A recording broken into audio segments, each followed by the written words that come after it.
The Johnson Wax Program with Fibber, McGee, and Molly.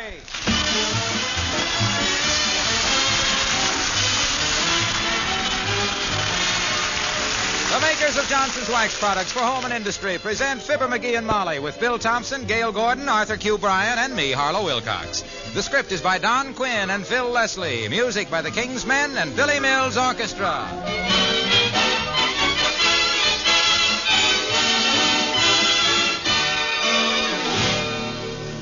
You know, it's surprising how genuine Johnson's paste wax will actually make your furniture and floors more beautiful than they were the day they were brand new.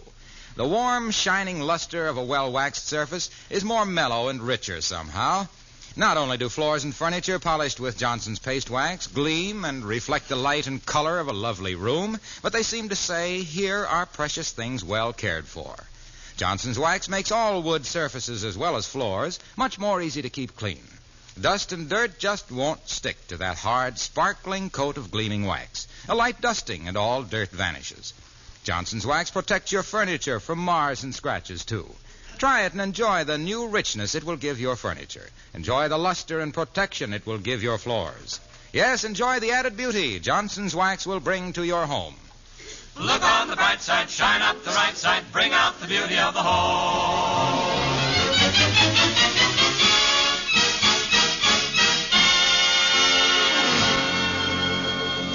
The auditorium of the Wistful Vista High School usually smells faintly of chalk, bubble gum, and wet overshoes. But tonight, those happy odors give way to those of face powder, chocolate cake, and wet overshoes. Because the Women's Club, Northside Branch, is taking it over for their annual Bazaar.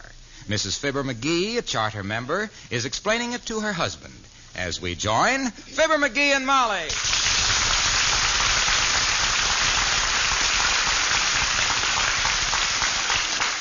And so when Mrs. Toops asked me if I was going to be there, I said, when have I ever missed a Women's Club Bazaar? Mm-hmm.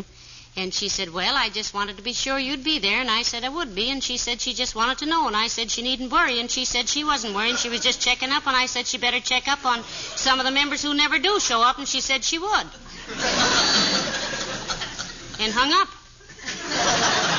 Tootsie, I sure wish we had an extension phone in here so I could listen in on some of these fascinating conversations. Oh, it wasn't very exciting, really. No, what happened? Mrs. Toops just asked me if I was going to be there, and I said, when have I ever missed a Women's Club Bazaar? Mm-hmm. And she said she just wanted to know, and I said she needn't worry, and she said... Yeah.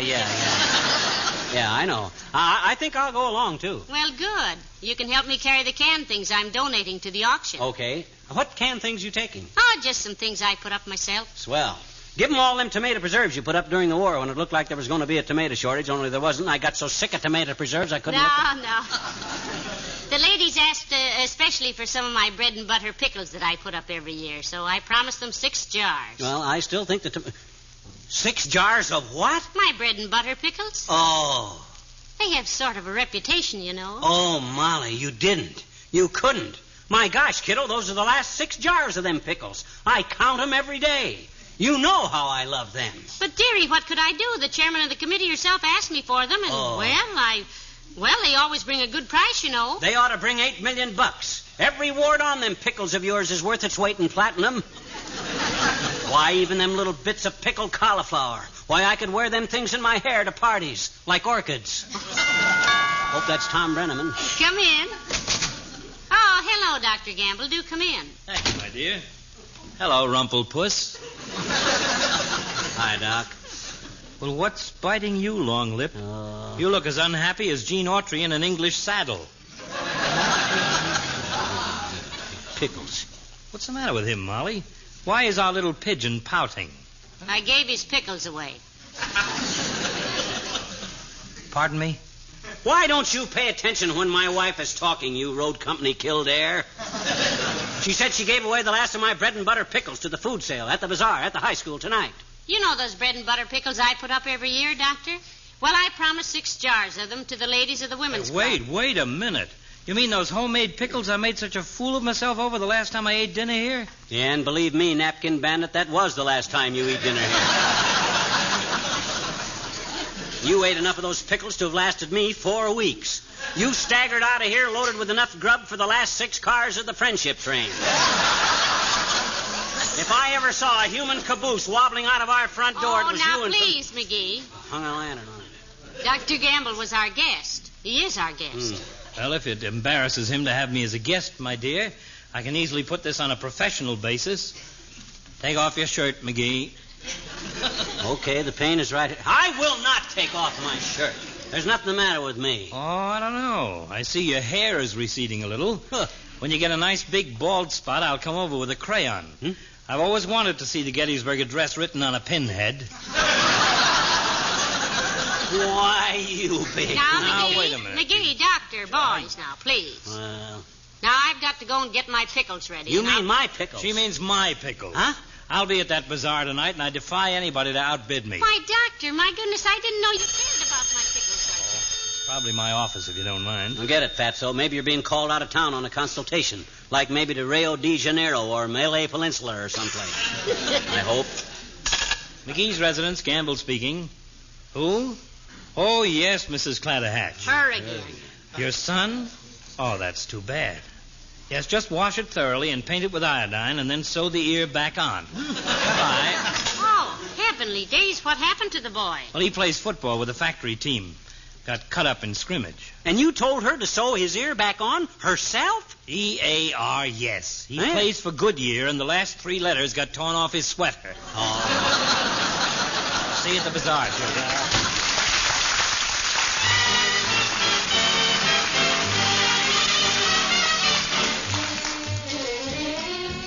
Billy Mills and the orchestra and Golden Earrings.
Gee whiz, Molly, you can't do this to me. I can't go through this winter facing a pickle famine. My favorite bread and butter pickles and our last 6 jars of bread and butter pickles. Yeah, but, dearie, I promised the women's club I'd put them up for auction. Well... Now get them out of the kitchen like a good boy and put them in the car for me before we forget them. It's like auctioning off part of my family, but I'll do it. Hi, Georgia. Come in. Oh, hi, old-timer. Hello there, Mr. Oldtimer. Hello there, kids. Say, you two going to the big Beezer the women's club is holding at the high school tonight? It isn't Beezer, it's a bazaar, and we'll be there, all right. I guess almost everybody will be there. Everybody who counts, anyway. Can you count, old-timer? Well, I can get as far as 140 or 50, Johnny, so I guess I'll qualify. You'll find me in the same spot all evening, playing bongo. Oh, you mean bingo. Nope, I mean bongo. Bongo, bongo, bongo, I don't want to leave the Congo. On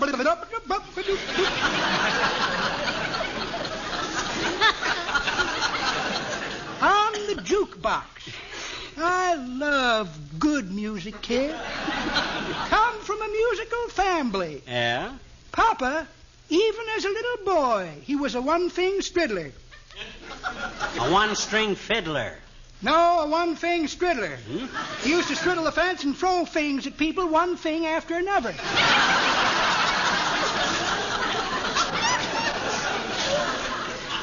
Papa didn't talk very plain till he was about 16. By that time, so many people had talked plain to him, he kind of caught on to it.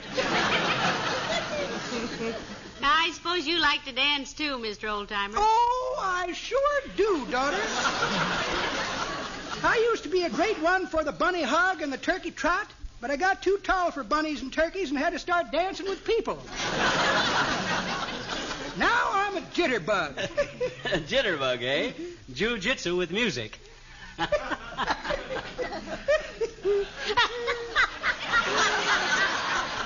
That's pretty good, Johnny, but that ain't the way I heard it. It isn't?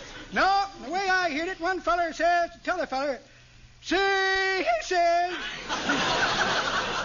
"my brother just fixed things so he'll never have to pay another nickel's worth of income tax." "Is that so?" says t'other feller. "How did he ever do that?" "Simple," says the first feller. "He shot himself." Well, see you at the Bazaar, kid.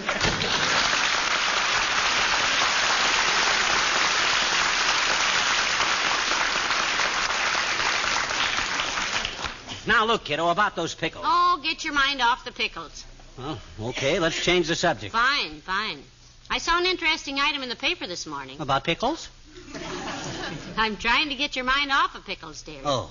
This item said the Russians were ready to talk about the money they owe us on Lend-Lease, finally. Talk about it, eh? I wish I could pay off my bills with conversation. By George, if people paid their bills the way countries do, there wouldn't be any people. What do you mean? Well, if people that owed people paid people that way, the people owed it to would starve to death. And so would the people that owed people, too. Because those people would have people owing them. And if the people that owed the people didn't pay the people would be in a pickle. Ooh, pickle! That's rather anyway. There must be some way we can save a few jars of them. Come in. Oh, it's the weatherman, McGee. Come in, Mr. Williams. Thank you, Mrs. McGee. Hello, McGee. Hi, Si. Hey, how's the weather going to be for the Women's Club Bazaar tonight, Foggy? Yes, Yes, what? foggy. Or at least it will look foggy. What you mean? Between the cigarette smoke, the dust, and the lint from the $95 chinchilla coats, the air will be fairly thick. I usually find my way to an exit by waiting for a draft of fresh air and tracing it to its source. That's a good idea, kid. Does it always work? Almost never. 9 times out of 10, you find yourself with your nose against a ventilator, or, if there's music, staring into a flute. I suppose the time will come when science will give us exact weather information for weeks and months ahead. Oh, that time is already here, Mrs. McGee. For instance, I can tell you right now that we will have a heavy and continuous rainfall between June 12th and June 27th of this year. My gosh, Foggy, that's wonderful. How can you be so sure? That's when I take my vacation. For 20 years, I've been trying to get a suntan. I always come home from vacations with mildewed clothing, wet sports shoes, and a hacking cough. Oh, before I forget it, may I see your afternoon paper? Mine was not delivered today. Oh, certainly, Mr. Williams. Here it is, right here. Oh, thank you. Thank you. Ah, clear and colder tonight, I see. Well, in that case, I'll be meeting you at the Bazaar. Good day? Probably.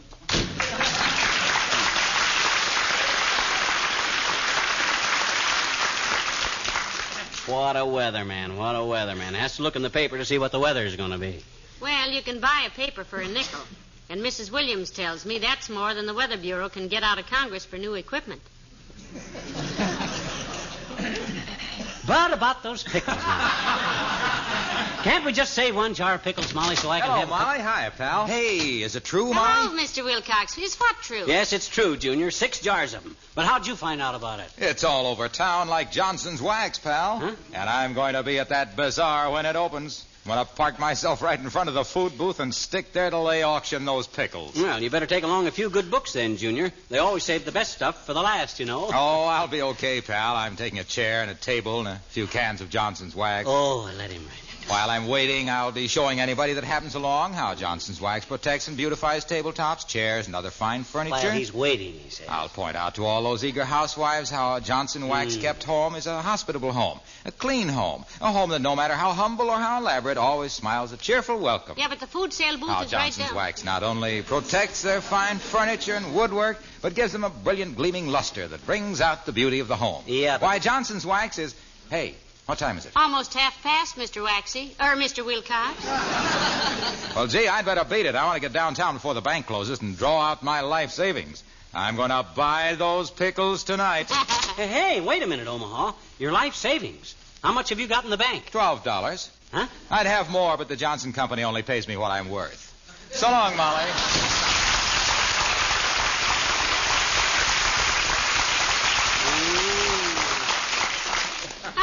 I think it's wonderful the way everybody's so interested in my pickles, dearie. I'll bet they will Yeah, just... when I think of Doc Gamble throwing those big, ugly fangs of his into those beautiful, defenseless little cucumbers, or even Wilcox poking at him with his wax-protected fingers, I just... Now, don't feel so badly about it, sweetheart. Heavenly Days, you can buy some almost as good. Oh, no, you can't. Not like the ones you put up. Oh, you just say that. You bet I say that. Say what? That I can't buy pickles as good as what you put up. That's what I thought you'd say. Why, you can't... You can't buy pickles at...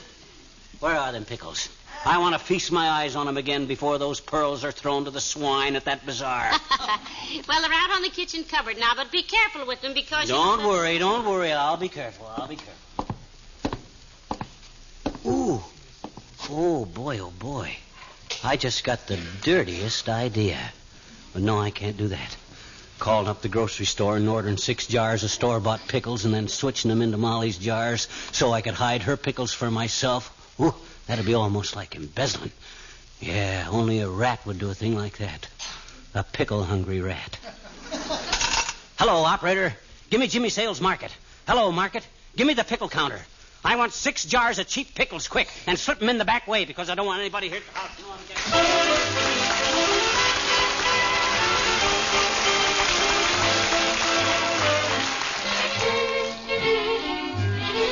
The King's Men and Teresa.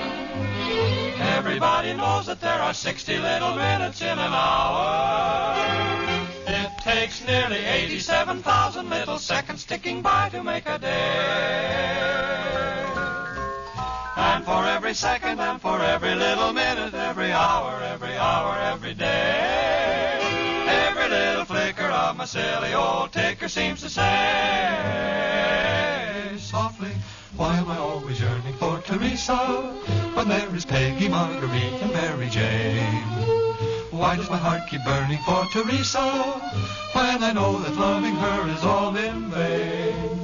Peggy is delightful, and Marguerite is sweet, and a little smile from Mary Jane can make my day complete. Ah, but nevertheless, there's only one I dream of, Teresa, my own.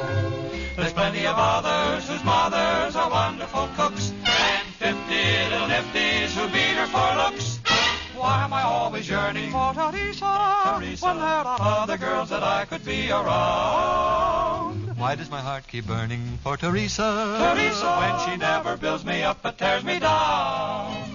What's her magic power that makes me want her near when she's near somebody else from all the tales I hear? Nevertheless, there's only one I dream of, not Peggy nor Margie. It has to be Teresa I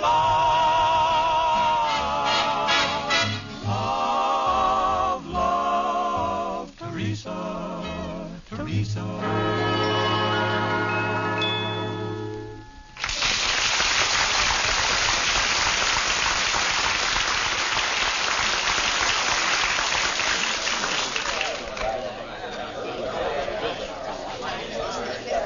Goodness, McGee, everybody in town is here, it seems. Yep. The club should make all kinds of money tonight. Yeah, they've already made 2 Canadian dimes and a Mexican quarter that I know of. I've been trying to spend those things. Oh, hi, Cleet. Hello, McGee. Aren't you having fun, dearie? I just love to go. Oh, there's the weatherman's wife, Mrs. Williams. Hello there, Mrs. Williams. Good evening. Probably.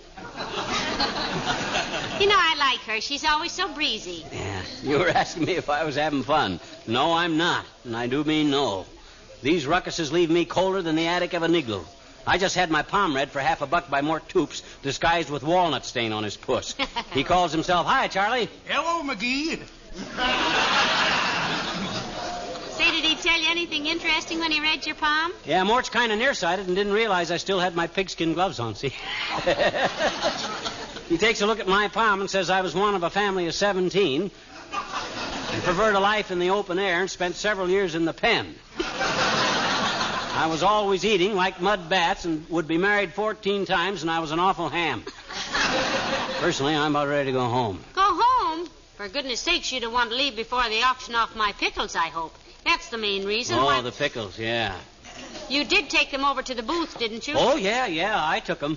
I'll say I took them. I took those pickles. When I was over there a while ago, they were trying to auction off one of those little flat angel food cakes that Mrs. Hawkins thinks are so wonderful. You know, those foolish little 4-egg things that she puts so much cream of tartar into? Oh, look, McGee, there's Mr. Wimple. Where? Oh, hi, Wimp. Hello, Mr. Wimple. Hello, folks. My goodness, isn't this exciting? Yeah, terrific. This shindig's got about as much real spine-tingling drama as a turtle race. Hey, you look a little mussed up, Wimp. What happened? Oh, I was running the fish pond for a while, Mr. McGee, but I quit. It was too embarrassing. Embarrassing? Yes. People kept paying their dimes and dropping their hooks in and catching me. Well, even the best of us get hooked at these joints, Wimp. Oh, I didn't mind getting hooked, Mr. McGee, but they kept unhooking me and throwing me back. Sweetie Face, that's my big old wife. Yeah. Sweetie Face is helping out here, too.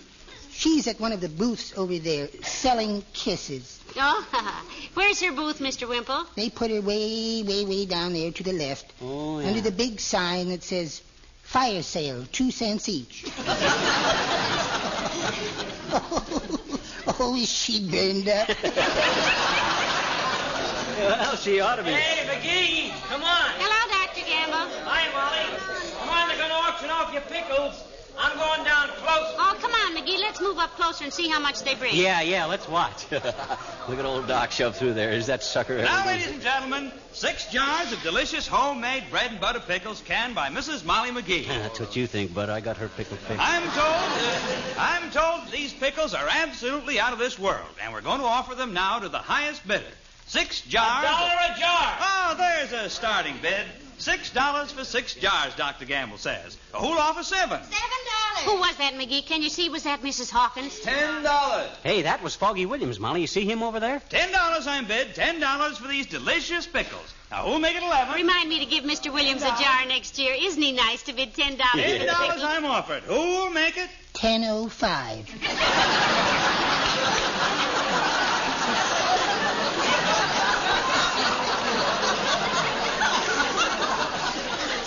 How was that, son? I said 10:05. And you needn't look at me like that. I've been glared at by an expert. $13. $15. Ooh. Boy, oh boy. Listen to those suckers go, huh? $16. Plutocrats. $16 I'm bet. Who will make it 17? $16 for Oh, these is that delicious- wonderful, McGee? $16 so far. Yeah. $16 for some store-bought pickles that I don't 16 I'm bet. Do I hear a raise? Yes. 16:05. $17.50. $18.50. $20. Ooh. $20 I'm bid for these 6 jars of delicious home canned pickles. Canned from her own recipe, my Mrs. Molly McGee. $20. Who'll say 21? Oh, this is just wonderful. I'll bet Mrs. Hawkins and those other ladies are fit to be tied, McGee. Yeah. They'll just... Say, $20 when are you bid. going to start Do I hear bidding? 21? Huh? Bid? Who? Me? My goodness, I thought you'd be in there raising the bid every minute. Well, you always Oh. said you loved my pickles, so... Well, I do, but Well, gee if whiz, my own husband, my very own husband doesn't even bid on them... Oh, gee whiz. Well, I can just hear that Mrs. Hawkins now telling everybody. Oh, yeah. Oh, gee whiz. But, Molly, those aren't the... Why should I bid? Well, that is... Oh, trapped. $22. And Dr. Gamble says $22. 22 months. 22 twice.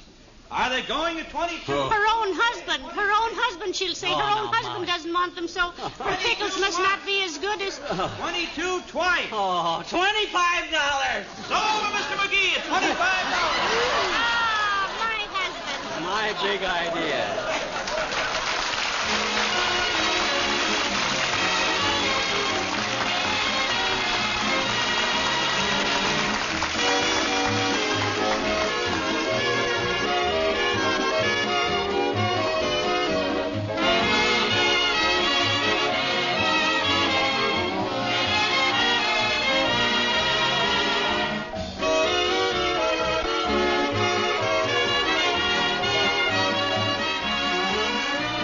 Fibber and Molly return in just a moment. The most beautiful floor or piece of furniture in the world can be made more lovely if it's polished with genuine Johnson's paste wax. I know that's a pretty strong statement, but it's true. Johnson's wax adds to the original beauty of any fine surface. Tabletops, chairs, all wood surfaces, things made of leather, they all glow with a warm, mellow, new beauty under that shining, hard, protective coat. The grain of the wood, the very texture of the surface are all vastly improved by a gleaming coat of Johnson's wax. It makes it easy to keep good things looking lovely, too. A light dusting with a dry cloth and dust and dirt disappear from a well-waxed surface. Now, I'm sure you want your fine things and floors to look their best and last their longest. Well, there's no better way to beautify and protect them than with wax. And, of course, there's no better wax than Johnson's wax. Use genuine Johnson's wax to bring out the hidden beauty of your home. Look on the bright side, shine up the right side, bring out the beauty of the home.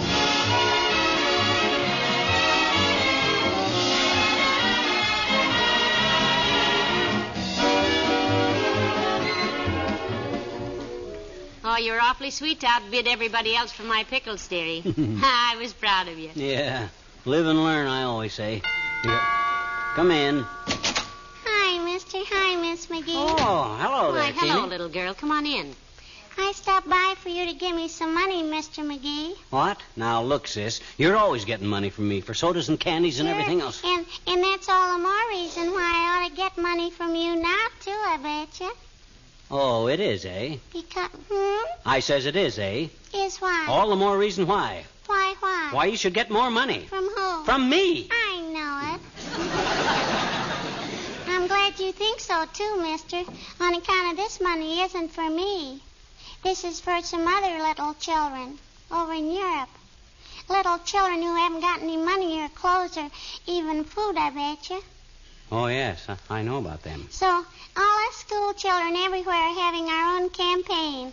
The United Nations Appeal for Children to collect money for them. Because they're just kids like we are, mister, and, well, they need our help. Oh, I think that's a wonderful idea, Teeny. All over the country, us kids will be knocking on doors and asking grown people for donations. We help our own children here with wonderful things like the March of Dimes, and our teacher says all that the children of Europe have is the March of Hunger and sickness and cold. Well, that's right, Teeny. The least we can do is to do all we can. Yes, and I'm sure everybody will want to do all they possibly can when their doorbell rings for the United Nations Appeal for Children. Good night. Good night, all.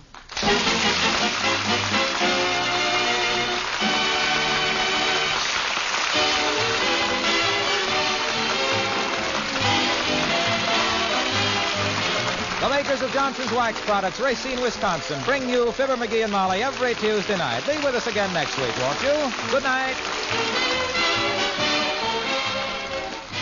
This is NBC, the National Broadcasting Company.